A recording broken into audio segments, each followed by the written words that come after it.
My name is Lamont Adu. I'm the co-director of the From Slavery to Freedom Lab and assistant professor of Romance Studies. And I'd like to welcome you to Tracy Sharpley-Whiting's lecture today. It is such an honor to have her here.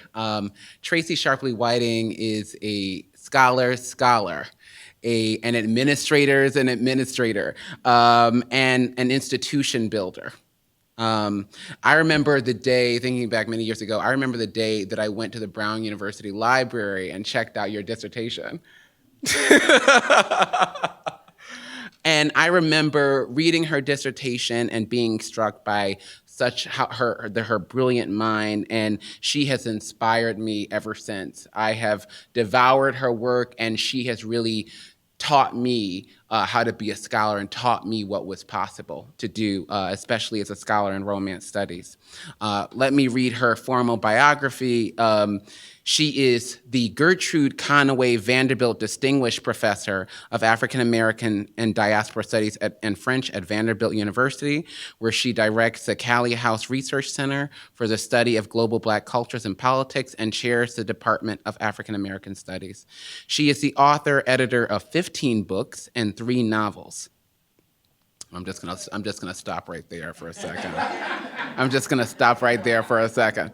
That just deserves a round of applause. Can we just give her? Okay. Okay. And 3 novels, the latest of which include the L'Harmattan French edition, La Vénus, hottentote, écrits 1018-10 à 1018-14, suivi des textes inédits. The co-edited Norton Anthology of Theory and Criticism, published in 2018, and Sexualités, identité et colonisés, and Bricktops Paris that she will be speaking from today. At Bricktops Paris, African American Women Expatriates in Jazz Age Paris, and the Autobiography of Ada Bricktop or Miss Baker's Regrets, a 2015 American Library in Paris Book Award Longlist nominee, an outstanding academic title of 2015. She is currently working on a monograph that she did a brilliant lunchtime seminar for this afternoon, Men I'd Like to Have Known. Tracy Sharpley-Whiting is fearless. She is thought-provoking, and she pushes the boundaries of scholarship, and she pushes our boundaries of how we think and how we learn. And we are honored to have her here, and I'd like to welcome her to the podium. Tracy Sharpley-Whiting.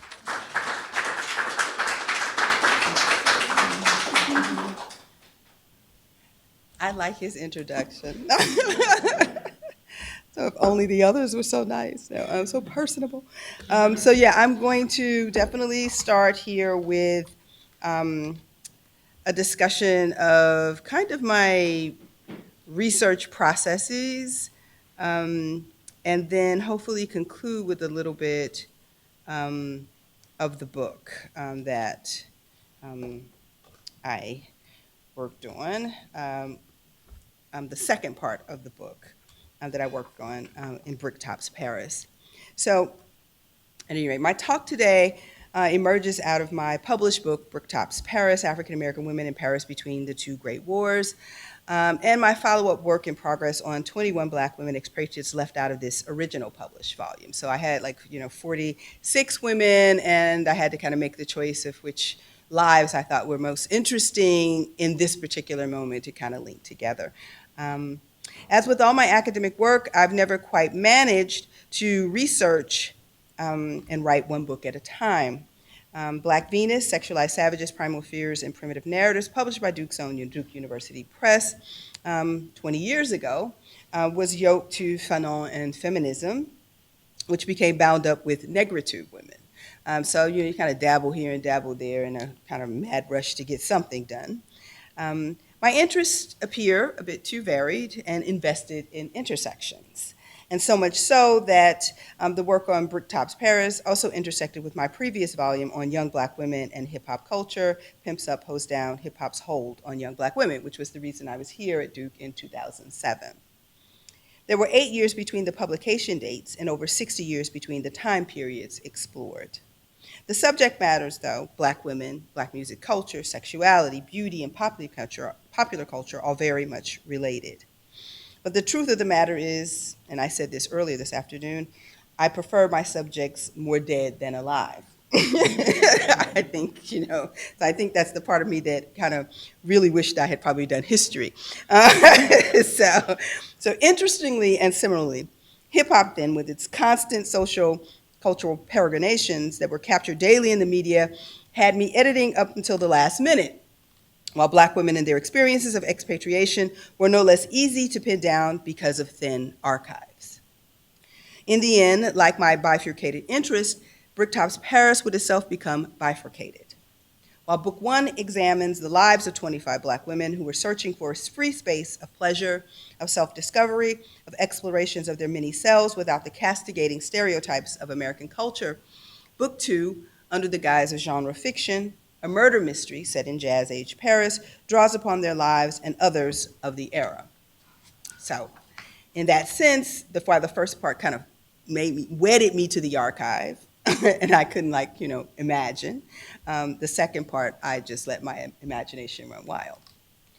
Harlem Renaissance writer Jessie Fawcett eloquently articulates the motives for this expatriation, oftentimes temporary, but sometimes permanent to Paris. In a 1925 interview with the Paris Tribune, Fawcett explains her desires as a writer and a woman, her longing for a creative space to be herself, to write about modern sexuality, interracial sex, and premarital sex. I quote, "I like Paris because I find something here, something of integrity, which I seem to have strangely lost in my own country. It is simplest of all to say that I like to live among people and surroundings where I'm not always conscious of thou shalt not. In order to offset criticism, the refined colored woman must not laugh too loudly. She must not stare. In general, she must stiffen her self-control, even though she can no longer humanly contain herself. I am colored, and I wish to be known as colored, but sometimes I have felt that my growth as a writer has been hampered in my own country, and so, but only temporarily, I have fled from it." Constructed as comforting protection, but in reality suffocating and limiting, Fawcett flees the corset of Black American respectability, the thou shalt nots, for Paris, where she begins to write her best-selling 1928 novel, Plum Bun. In later correspondences from Paris to Arthur Spingarn, she reveals that her writing process is ironically frustrated and frustrating because she does not have the pressures of racial strife and gendered expectations, so she was just too relaxed. And of course, there is no Black American woman more famously associated with Paris than the complicated queen of burlesque, Jazz Cleopatra, Josephine Baker.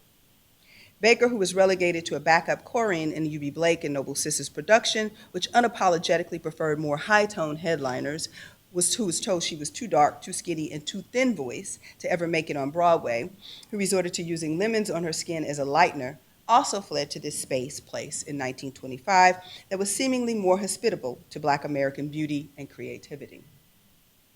While trafficking heavily in stereotypes about Black women's sexuality, Baker won out because she was able to reinvent herself many times over in France, once the banana skirt and boa feathers were scuttled, and in such a way that she could become a champion against global racisms in a way that would have been impossible in America, with its white populace unwilling to listen to, and I quote, a skinny, buck-toothed negress, end quote, and reticent Black male leaders unwilling to share the legacy of leadership with a woman. Despite Coretta Scott's wishes, of course, they were kind of like those be damned, in the aftermath of her husband's assassination. So many people don't know, Coretta Scott, of course, reached out to Baker to kind of helm the movement in lieu of the vacuum that King's assassination created. So why Paris instead of Venice or London, which were also cosmopolitan European capital cities? And why the transfer? What was it like to be an African-American woman in Paris between the two great wars, the Jazz Age? What possibilities did Paris, France, present to these women who traveled there? How did these women's lives and creative sensibilities realize those possibilities? The lure and lore of Paris was freedom, opportunity, and acceptance. While the weary and poor of Europe sailed to the New World towards Ellis Island and the Statue of Liberty, these Americans went to the Old World with its swank soirees, erudite salons and ateliers, its brasseries and cafes, and its happening jazz reviews. In America, whiteness allowed the new European immigrants greater access to jobs, trade unions, and public spaces. In France, particularly in Paris, among the French and other European cosmopolitans, Black Americanness had a social currency that allowed access to artistic communities and creative spaces. Though they were talented, they were also privileged as Americans and exoticized as Blacks. The French fascination with American technologies and popular culture, including film, radio, and jazz, introduced by African American GIs and French republicanism itself, embodied in the ideals of equality, liberty, and fraternity, even if imperfectly practice, helped to further grease the wheels of social equality and freedom for African Americans in Paris. And I think Tyler Stovall's book does a really great job of outlining this. Mine is a bit different because I'm more focused on women versus the larger kind of African American community, but I think his book is extremely important. African American soldiers laid the foundation for such tolerance in France with their service abroad in World War I. Nearly 200,000 of them were stationed in and around cities, villages, and communes throughout the country during the war effort, interacting socially and intimately with the local populations whose encounters with Blacks were limited to popular culture, newspaper articles about the French Empire in Africa and the good deeds of the civilizing mission, and racially obtuse travelogues and novels. The African American GI's conduct in continents ran counter to the ignoble savages in need of civilizing narrative populating French literature and popular culture and circulating in American and German war propaganda. In the aftermath of the war, the denial of Black doughboys' participation in honorific military ceremonies in France and other organized discriminatory practices revealed the starkness of American racism against American citizens who had just nobly served in the Great War.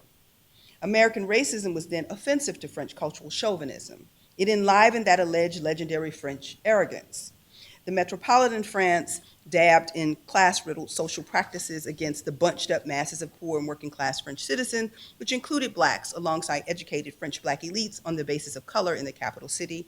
That these things happened was of little consequence. Racism, American style, was different, pitiless, uncivilized, nakedly abusive. Its bare-knuckled methods lacked in rhetoric and practice the paternalism of the civilizing missions, which, from the French perspective, possess a surfeit of goodwill and intentions, even if we know in practice that wasn't the case. The relatively small population of African Americans in the city also did not inspire wholesale French xenophobia and cultural chauvinism. Most GIs had returned home, leaving mere hundreds of African American men scattered throughout the country, and only handfuls of African American men and women civilians arrived in the city in their wake post-1919. Massive French unemployment and a general concern about protecting French culture and traditions would only later inspire quotas, stringent work permits, and the reputed French surliness. The French were not colorblind, they were simply not color averse. Throw in a dash of French exoticism and paternalism, and Paris had the makings of a utopia for African Americans accustomed to slipshod and occasionally murderous treatment in their own home country. There's no place like home, and Paris was definitely unlike home in a good way. And so poet laureate Langston Hughes would write in 1937 of women like Florence Jones, Ada Bricktop Smith, Adelaide Hall, who was featured on the cover of Bricktops Paris, as daring rule breakers that, and I quote, "In Paris within the last decade, one after another, three colored women have risen to reign for a time as the bright particular stars of the nightlife in Montmartre. And all three of them have been American colored women. Princes, dukes, great artists, and kings of finance have all paid them homage, plus a very expensive cover charge in brimming glasses of sparkling champagne lifted high in the wee hours of the morning," end quote.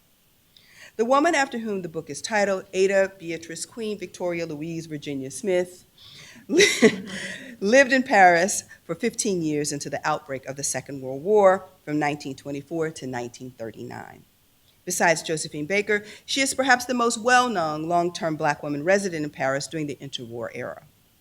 But Bricktops Paris is not a biography of Bricktop, though she is certainly deserving of one, and she is the amateur detective in book 2 of the volume. Nor is the work explicitly just about Bricktop and her interactions with the 24 women covered in the volume. Bricktop is a marker, a symbol of a generation lost because comprising this generation are neither male nor white, and thus jettisoned from the grand récit of the American expatriate narrative in Paris. Bricktop served as both anchor and magnet for an expatriate community of African American women. The various eponymous clubs she opened were homes away from homes for this community of women. According to Bricktop, her club was, quote, a combination mail drop, bank, rehearsal hall, clubhouse, even a neighborhood bar, but it was always chic, end quote.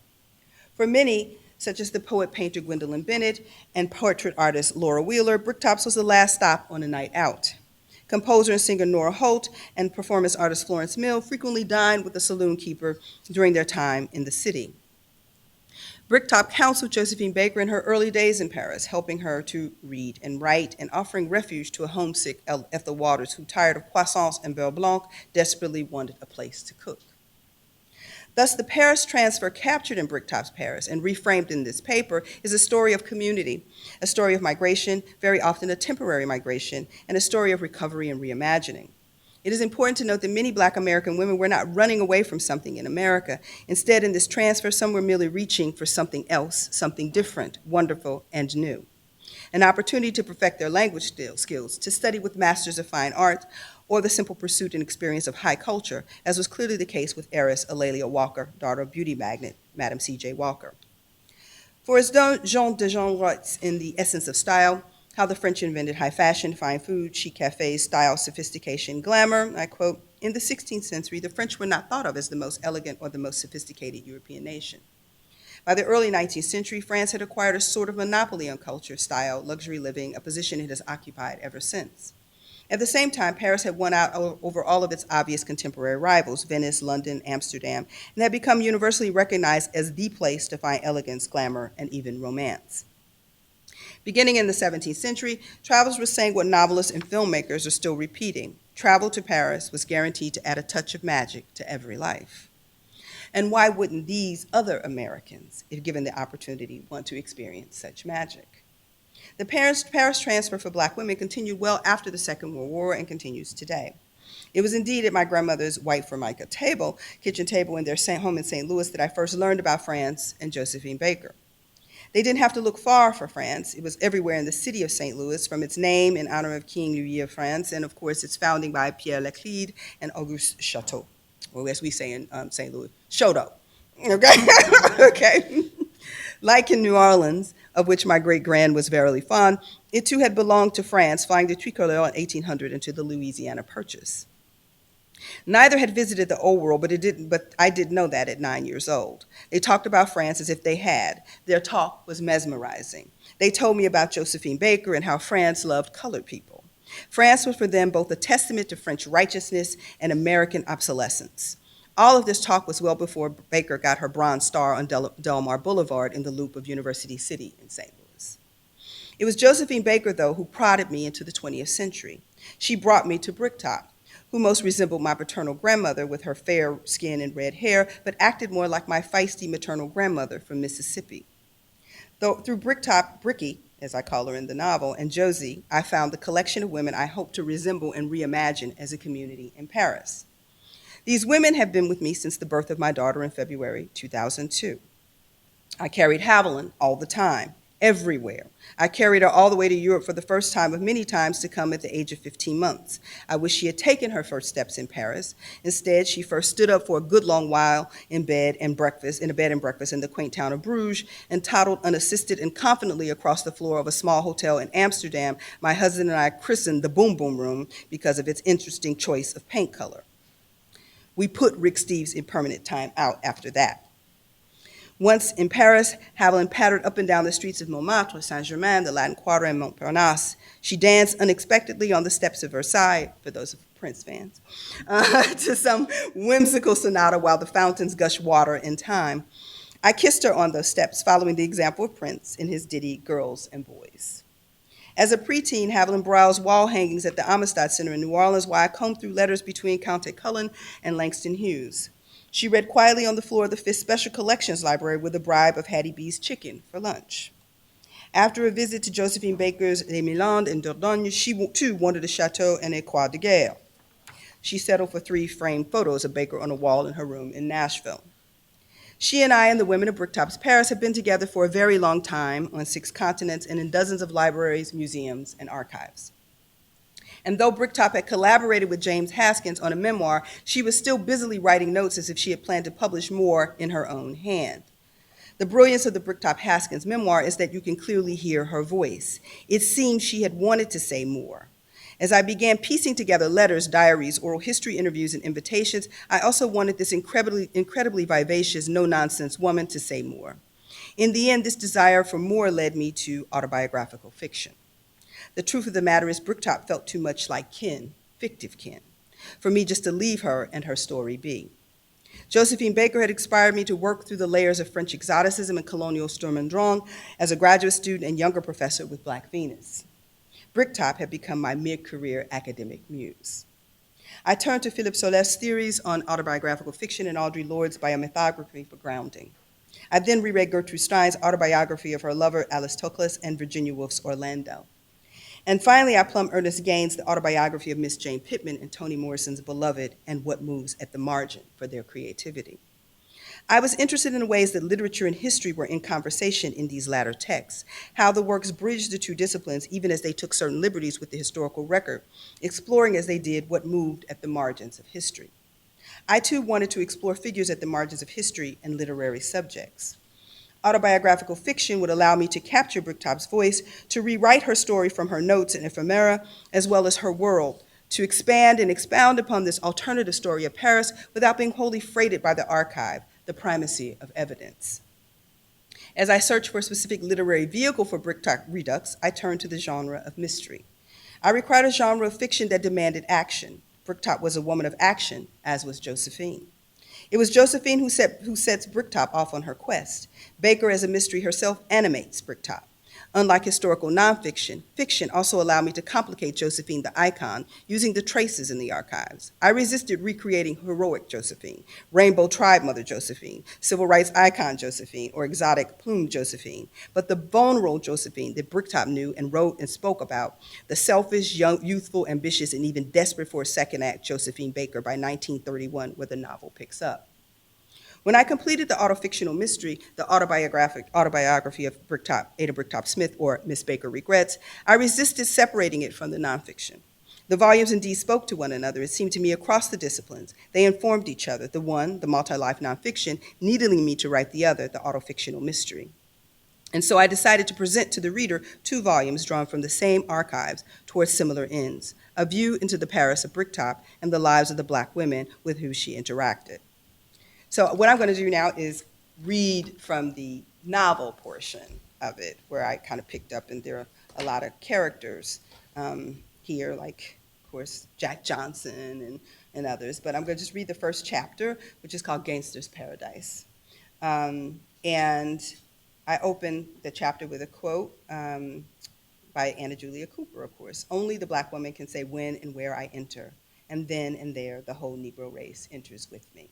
So as the genre of fiction gets animated by Josephine Baker kind of storming into the club, you know, Bricktop, of course, feels like she's got to take on this responsibility. She's got to solve this mystery because the whole race is going to go down if she doesn't, right? And that's the kind of responsibility that, you know, these women and men felt during this particular era as they were struggling, in the long civil rights battle in the United States. So Paris, 1931. My glossy red curls bounced about wildly as I jerked up my head hard at the sound of the Frenchman's melodic voice. "Mon petit oiseau, my little bird," he gestured grandly. The air kisses from his Cupid bow's mouth blew to each side of my cheeks. He took up the seat beside me at the club's long ebony bar. The French language made even a threat sound inviting. The words were sweet even, but the tall, reedy man in the dark bespoke suit and made-to-measure black shoes was rotten. "Back so soon," I casually turned the ciphering book that was in front of me to a blank page. I like to keep a watch on, his mouth was making sounds like he tasted something dear. The saliva swished about inside, future investments. I stiffened. When he grinned, he revealed perfectly white, straight teeth. I glanced at his clean-shaven face and well-manicured hands, a dainty diamond beringed a misshapen pinky finger on his left hand. The flesh was pulpy and discolored white and bright pink. It reminded me of a pale worm. The Frenchman was a local gangster called the Baron. This was his second visit to Chez Bricktop, and as he had the first time last Friday morning, he came alone. The menacing air of who stood behind him, hard-up coppers on the take and the underworld crime bosses, was enough to make business owners quake and fall quickly in Montmartre. That's short for Montmartre. The Baron was in the protection and prostitution rackets. I was the last holdout. I wasn't innocent enough to be crippled with fear of organized crime. I cut my teeth in Chicago's saloon. And in Harlem, I sang and danced for my supper in clubs overrun with ruthless men with funny names. Paris in 1931 was no different, teeming as it was with gangsters, American, French, Italian, Russian. I was turning over a pretty penny and have been for the last 5 years, despite the lean times brought on by the market crash of 1929. The mob was now trying to crash my party. I had built Chez Bricktop one customer at a time. I poured everything I had into my club. I was like a proud and protective mother with her child, prepared to fight to the death before I willingly turn her over to any man, woman, or the mob. I'm afraid you caught us at a bad time. I smoothed my hands over my Quattrocento blue Jean Levain dress. I traced my fingers along the crystal appliques that dotted up and down the slit of the dress until I could feel the comfort of the steel peacemaker at my thigh. Sufficiently distracted, the Baron's tongue flicked out over his girlish pink lips. He really was a pretty man who easily appreciated pretty women, like most men of his culture and country. His gray blue eyes followed every one of those touches as if I had performed a fully clothed coquette ablution. "We're not open for another hour, else I'd offer you a drink," I said dryly. I rose to go, closing my ciphering book. He snorted, then a glass exploded. He had shot a bottle of whiskey near me where I was sitting at the bar. Liquor was expensive in Paris, and my dress even more so. I said calmly, as the brown liquor poured down the dark wood, splashing onto my dress and then doing a steady trickle onto the floor. A full 10 seconds passed. The air filled with nothing but our calculating smiles and hard stares. Our eye colors matched in nearly every way except his were matte and cold. His black revolver gleamed from the bar top where he had offhandedly placed it. The barrel, though, was deliberately pointed in my direction. That's when Chang Chang, my full-time assistant, part-time cook, and niece by love rather than blood, came out of the kitchen with a knife ready for cutting. She aimed the knife at the bar where the Baron sat smugly. The blade caught his sleeve, anchoring the delicate dark fabric in him to the polished wood. "I think you meant to pay for that bottle of whiskey." She smiled sweetly. The Baron tugged his jacket sleeve hard, dislodging the knife. It made a light clinking sound as the blade flipped and bounced off the bar onto the floor. A newly loosened few threads of material rose from his sleeve. He returned her smile while reaching inside his jacket. Chang Chang moved her hand into the large front pockets of her cooking apron. She pulled out a saw and razor blade knife, prepping for another assault. A flashlight from the steel blade and tang twinkled with each smack against her lean, brown, opened hand. The Baron lifted from his interior pocket a thin, brown, animal skin billfold. He placed a couple of 100 francs on the bar top, enough to purchase a good week's worth of whiskey. Chang Chang had that effect on people. She was much taller than me. In her bare feet, she was at least 5'8", a deep honey brown and not at all hard on anybody's eyes. "Clyde," I called back for our cleanup man, "I need you to get a towel to soak up this whiskey." I was pointing at the floor but still smiling at the Baron. "As you can see, I can protect myself fairly well. I don't need your services." "It is not a question of need, mon petit oiseau." He snatched up his gun and hat. A slip of blonde hair had escaped from under the brim of the charcoal gray trilby hat. The Baron stood, defiantly surveying the club once more. I could hear the tapping of his shoes on the custom-made glass floor and then a swish from the black patent leather curtains I had installed at the club's main exit entrance. His feet continued to strike briskly on the stairs that led out to Rue Pigalle. "He'll be back. And we'll be ready, Aunt Ada." Chang Chang said this as she sidestepped Clyde to scoop up the bird's beak knife from the floor. I nodded. In the meantime, I had a club to open and a dress to change. Thank you.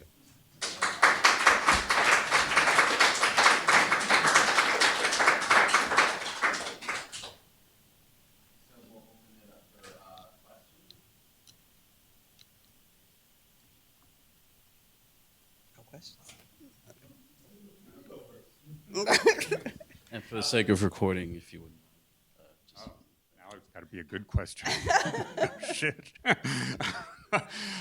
So, some wonderful friends of mine who are now dead lived in Paris right after World War II, and I was just curious why you were seeing that as a cutoff for the work that you were doing, and whether whether you're working on something for all of those expatriates who were in Paris right after the war, including my friends who were friends with James Baldwin, who was there, and I think they probably met Josephine Baker at some point, and just all these other wonderful, wonderful folks. And my friends were gay also, so I was also wondering if you could speak to some of the reasons why Paris was also attractive for people who were gay and lesbian at that time, specifically.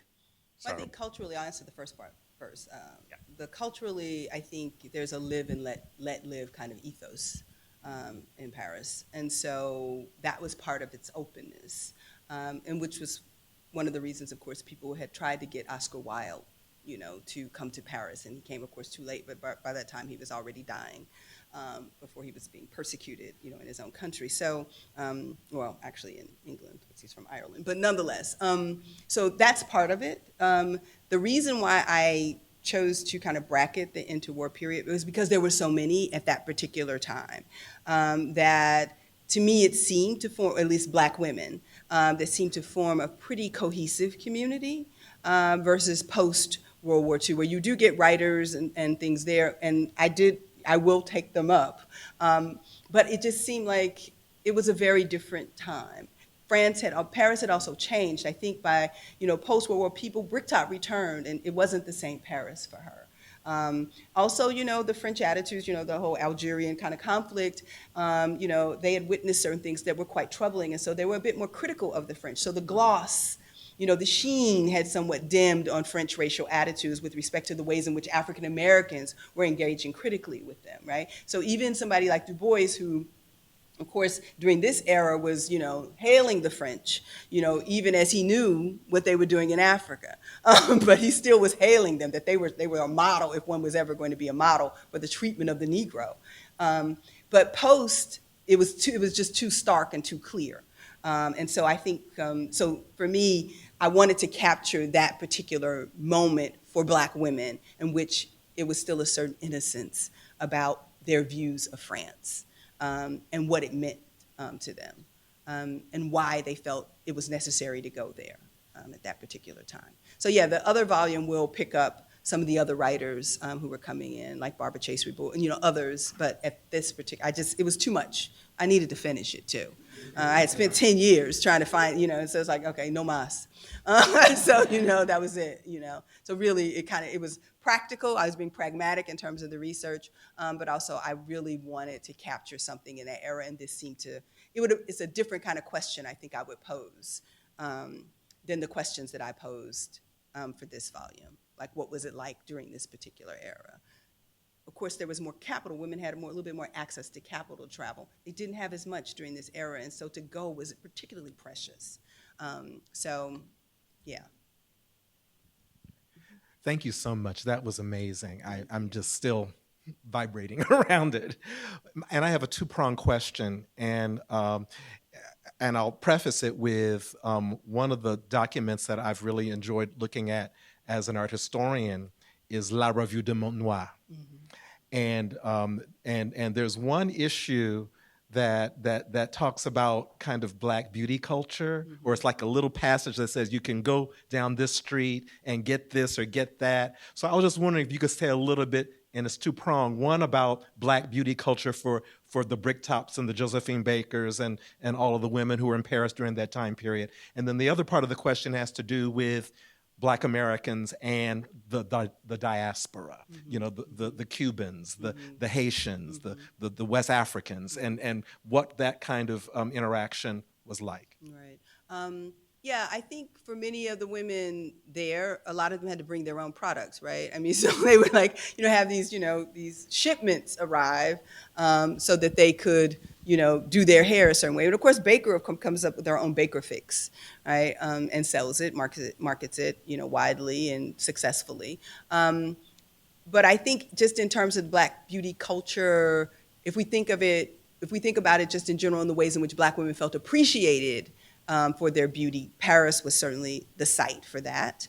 There wasn't again, the women themselves, some would come over specifically to do hair and to do certain things, and they could be successful at it, but there were still few Black women there, but they could be fairly successful at it because there were so few. The competition wasn't as robust as it would become much later. Certainly, when you do have others setting up shop, there, West Indians, particularly, others who were setting up shop commercially in the various industries, and who might have been taking certain cues from the ways in which African American women were, the flexibility of the African American women's hairstyle in certain ways. So I think it was not a booming beauty culture, which is why you could point to that one shop where you could get your hair done. But it was certainly, it was well known, and it was certainly by word of mouth, or in that particular context, you could read about it because that's where people knew to go. And so in the same way that Bricktops placed herself, she probably, if she had something placed out back, she could have done hair, she probably would have done that as well. But the way she says, it was a combination mail drop, a place to go and check out library books, et cetera, et cetera. I think, that's what's so interesting about that era, the ways in which, have this kind of multifunctionality of Bricktops Club and other spaces in which people knew about them and knew where to go, those who were visiting, like Florence Mills and other people who were coming and needed their hair done, or needed to just eat, you made do with what you had also, right? I mean, that was the thing when, Ethel Waters came, when they wanted grits, they wanted, it's like, how do you recreate the African-American culinary experience when you don't necessarily have the same, tools at your hand, so grits becomes, you replace it with polenta, which is similar but a little different, right? So you make do, you improvise, right? We're good at improvisation. And so that's precisely what was happening with respect to beauty culture. The other part, of course, I think I answered that part. Well, no, the diaspora. They were interacting with the diaspora, but part of the problem was the language barrier. Right? And so what we do find during this particular era is if you, with the Césaires and the Sangors and others, many of them did not speak French. There were very few, scholars of French, Black scholars of French. You had, Mercer Cook, right, who was considered kind of the father of Black French studies, from Howard, but he was rare, amongst them. Fawcett, of course. And so there was an attempt, we understand that through La Revue du Monde Noir, but of course the Nordal sisters were educated, in an English system, right? They learned to speak English, and so they could interact more freely with those African Americans and introduce them to the diaspora, but there was always still that language barrier. And so we do have this kind of community that was really kind of self-contained, that did oftentimes incorporate others who were willing to engage. But it was a fairly self-contained community. Although, again, the journal is an example of the diaspora, in a kind of in practice, right? You have the publication here. But that was still few and far between. But it's a wonderful and robust kind of sense of the diaspora in the making in Paris, and why, and what African Americans were, and a person like Nordal was attempting to cultivate, right? And trying to introduce her readers when she would write her articles on, Augusta Savage and to other people, right, of the diaspora who could read the French language, right? So, I mean, there was a great deal when you think of the various newspapers, and I do a lot of that research in Negritude Women, where I kind of map out the newspapers and all that stuff there that talks about Africa, that talks about the United States, etc. So they were doing a great job of doing it in French, and then you had some translations of that. So there were partnerships across the diaspora, but it probably could have been a bit more robust if we didn't have such a kind of monolinguistic culture in the United States. So, yeah, but it was robust enough for the era, I think. Certainly gave me enough to work with in the archives. Mm-hmm. Could you talk about, thank you. Could you talk about French people's attitudes and treatment towards Black women like Baker, and then everyday citizen Black women? Mm-hmm. Mm-hmm. You mean French citizens, French Yes, Black citizens. French Black. Right. Well, of course, Baker was a star. Yes. So she's going to always get a different kind of treatment than in the same way, Bricktop for that matter, right? She was a star in her own right, and others. And so they were treated very well, which is precisely why, Bricktop, was kind of a correspondent for one of the, I think it was the Pittsburgh Courier. And she wrote back to tell people, come on over, it's really great here, and, you can make some money, et cetera, and they treat you well, and, blah, blah, blah. Please, it's great. But she struck a word of caution that, of course, employment was a little bit tight and difficult, so make sure that you do have a promised job. Don't just show up just because you've heard it's great and it's free and, you feel free in France, right? But everyday French Black citizens, of course, were treated very differently. And that which was for African Americans, I don't think that they necessarily some of them didn't necessarily understand how complicated that was. But at the same time, they saw certain ceremonies that for them, such as the Black French, military officers participating in certain ceremonies, them having certain representatives, things that didn't seem to be possible in the United States. And so that led to the kind of, idea that France was free and equal and all of that stuff there. So I think Nardal does a good job of writing about Black French women's experiences and how they were ignored in Paris. They felt ignored in Paris, how they were overlooked. And she does that in an essay in La Revue du Monde Noir. And how the men were having a great time, right? They were able to date and, enjoy themselves and partake of everybody.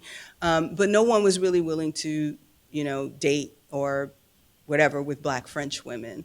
And so there was always this kind of, the relationships were fraught with all sorts of tensions around, exoticism and beauty and things of that nature. So it wasn't as easy for Black French women as it was for African American women, right? And this is the reason, so the lure of Paris becomes, and as I said, the lure becomes this kind of, the freedom, the idea that it's the power of Americanness that oftentimes African Americans weren't processing, right? So they carried with them a kind of privilegedness of being American that they weren't able to actualize in the United States, but they were able to actualize in the context of France, as opposed to Black French women.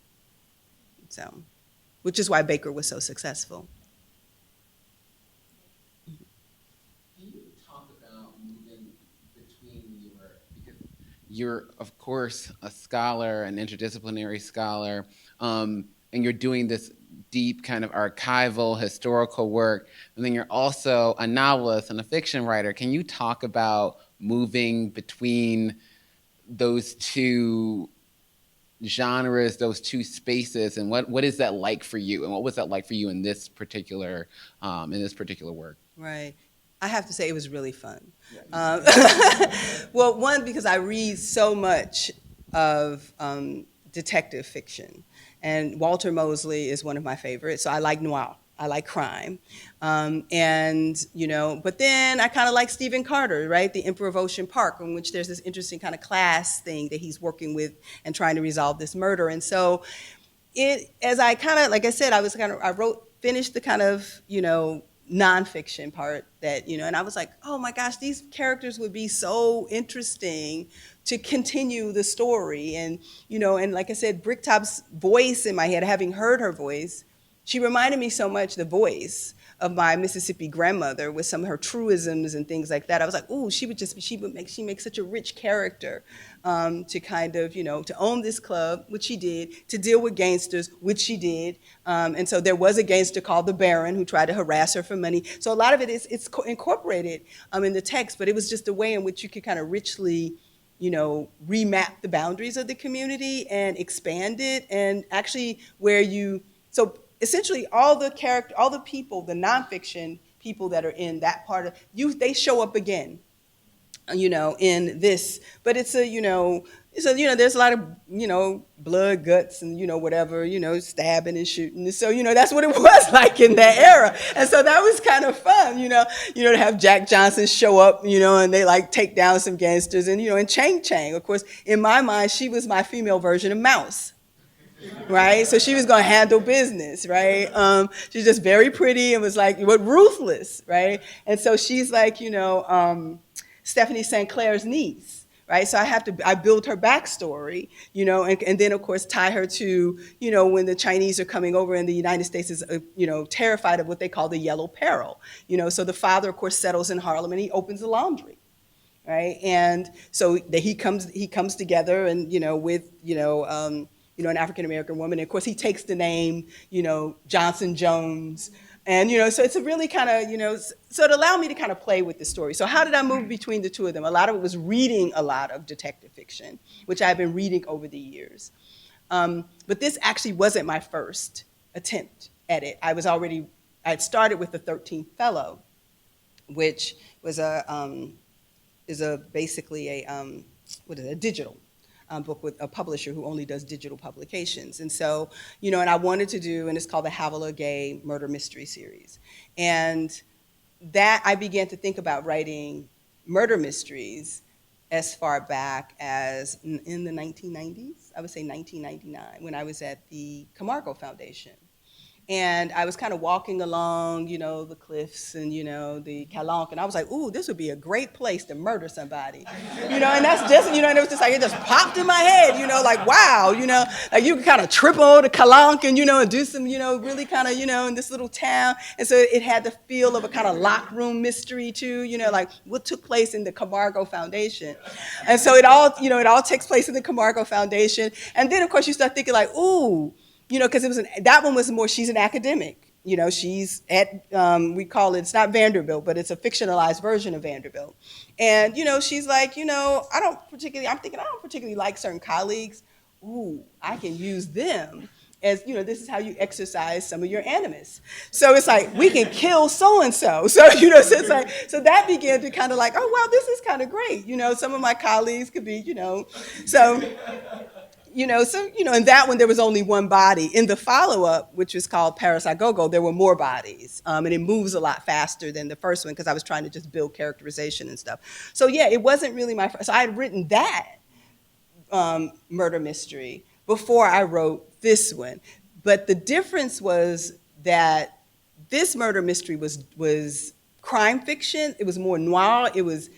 there was, like I said, cursing, you're in a club, there was, people doing all kinds of stuff, bodies being, I have to describe certain, ways in which, some dead body was decomposed. But the noir genre allowed me to do that. The rhythm of this one came a lot easier, and I think it's because I was able to do that. The other one was more Stephen Carter. Murder mystery, but it was a bit more, I couldn't have my heroine be too vulgar, right? Because people had to identify with her. I also, and of course women in an interesting way are kind of stuck in the cozy, mystery series, but I like writing kind of thrillers. So, so mine kind of moves across the thriller, which allows a little bit more dramatization of crime. So yeah, this one came to me, it was much easier. And I think the rhythm, when I can write crime fiction, I actually would like to do a follow-up to this one. But I owe her a third book on Havilah Gay. So that's going to be in Aix-en-Provence. So, and that's called X Marks the Spot. So it's just kind of like, once I get, once I get some time, I can finish that, and, fulfill my obligation of 3 novels. But yeah, it was an easy thing to do. And I actually had thought about, I'm done with writing the academic stuff. I swore I was not going to do any more academic work. It would be my last. This was going to be my last. And I was just going to write genre fiction. Who cares? Leave me alone.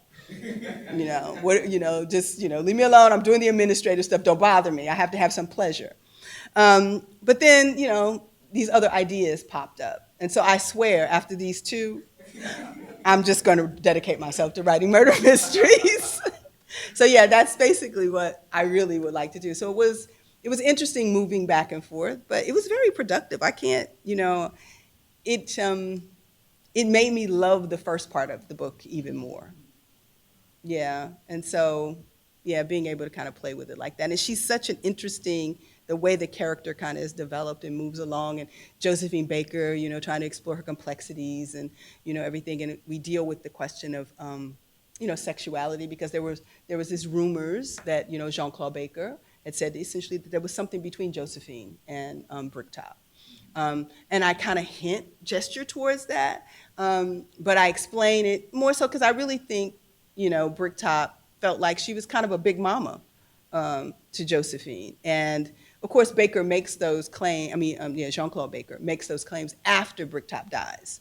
And they were in an interview together, and so I just didn't know, his claim was that all the women were doing it. And and Bricktop certainly admitted to having relations with women, but she said, I didn't like it, so, I just stuck to the men.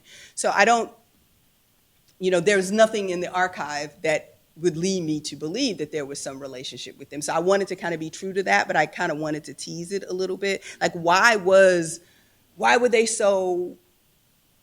so disappointed and angry with Baker once she kind of moved off with Pepito and she never came back? In real life, they were really upset with her. But she wasn't the only one. You know, there were a lot of people in the African American community in Paris who really were angry with Josephine Baker and the way in which she just kind of distanced herself from the community. But she would seem to be particularly hurt, and you could only find, I mean, I've only been able to find one picture of them together, and that came much later, and that's in the book, when they were at Carnegie Hall together. And in the multiple biographies that Josephine wrote, she only mentions her that one time when they meet at Carnegie Hall. But when you look at the letters, you see that they were corresponding, you know, much later, you know, because they were so scared after the Second World War that there was going to be another war.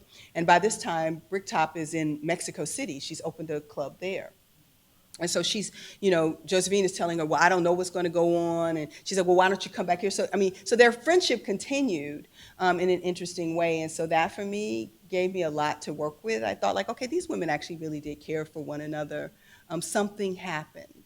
And I just, Big Mama was the easiest thing for me to reach for, you know, as a woman from St. Louis who has Mississippi, you know, roots. It just felt like maybe that, because she was a lot older than Baker, and, you know, Baker was pretty innocent, illiterate when she arrived. And I can see her kind of taking on that role, because I didn't want to see her taking advantage, you know? So that was kind of also the motivation. But again, I had no evidence to back it up, so.